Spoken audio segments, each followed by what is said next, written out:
You shouldn't feel this pain. No one should feel this pain.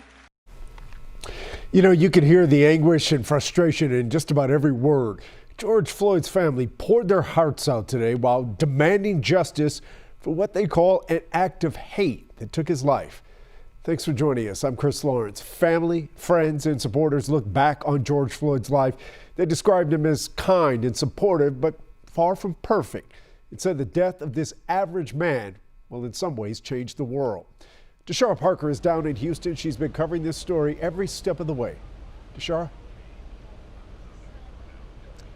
Hey, good evening, Chris. And you know what? Today was certainly a memorable day here in Houston. Really, the last couple of days have been a historic few moments here in Houston. And to experience this with Houstonians, my hometown has certainly, again, just been memorable. The family right now is a part of a funeral procession that's actually taking place right now to take George Floyd's casket to a funeral, to a cemetery that is out in Pearland. That's right outside of Houston. They've been doing that for about the last 30 minutes or so. But really what I want to show you is how today unfolded from the very beginning with the arrival of the gold-plated casket around 9 this morning. There were so many powerful moments throughout this service. Early on, Al Sharpton walking inside the chapel with the family along with George Floyd's children. I mean, that moment there really touched a lot of people as they prepared to lay Mr. Floyd to rest. And, you know, as the family took the stage, there was also a moment from George Floyd's niece. And I tell you, when you hear the passion from this youngster's voice and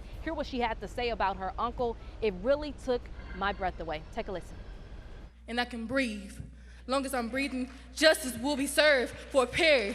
First off, I want to thank all of you for coming out to support George Perry Floyd.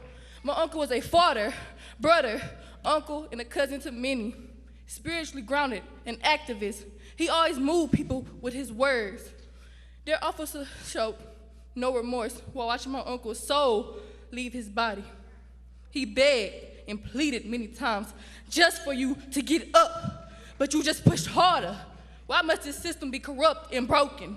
Laws were already put in place for the African-American system to fail. And these laws need to be changed. No more hate crimes, please. Whew. And you guys know there's absolutely no way that we can share all the sound that we heard in there today, but man, oh man, just to experience it here, it was certainly powerful. And so many people in the crowd today, among them many black families who lost their sons and even some daughters recently, here to show their support for George Floyd's family, a pain they all know too well. And before the service, a few members of the media were allowed to go inside the church to talk to some of the invited guests here today. Among those guests, Royce West, Senator Royce West from Dallas, and I talked to him about protesters that have been in Dallas really trying to fight for justice and fight for change right now. Here's what he had to say to them. I think that you got to keep on protesting. Make sure we're not tearing up people's property. But let's keep on protesting and make certain that we're sitting down at the table and having conversations with the policy makers at the city level as well as at the state level. The governor has said that this is one of the most horrific crimes that he's ever witnessed in his lifetime. I want to sit down and with the Texas Legislative Black Caucus and come up with some recommendations. He's had roundtables on everything. We need to have a roundtable on this to make certain we have people sitting at the table that can look at these issues and then come up with recommendations that he can back. And you know what, guys, we've watched so many moments unfold here and what many have called a movement take place across the country. So advice from Royce West, hey, if you believe in this cause, keep on fighting. I also want to show you some video that we got here just moments ago. It's of George Floyd being laid to rest, or on his way to be laid to rest, that is. People lining up along the streets as his funeral procession drove by in the last hour. You know, I can't see that video from where I am right now, but I know that that video is powerful because I've heard about so many stories of people lining the streets here in Houston. He will be buried in a private cemetery next to his mom.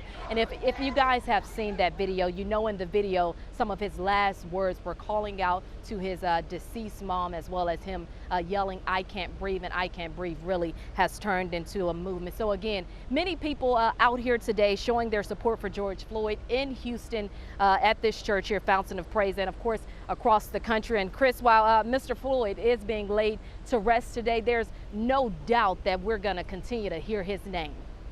And Deshara, it's different when you're covering a story in the town where you grew up, where your family still lives.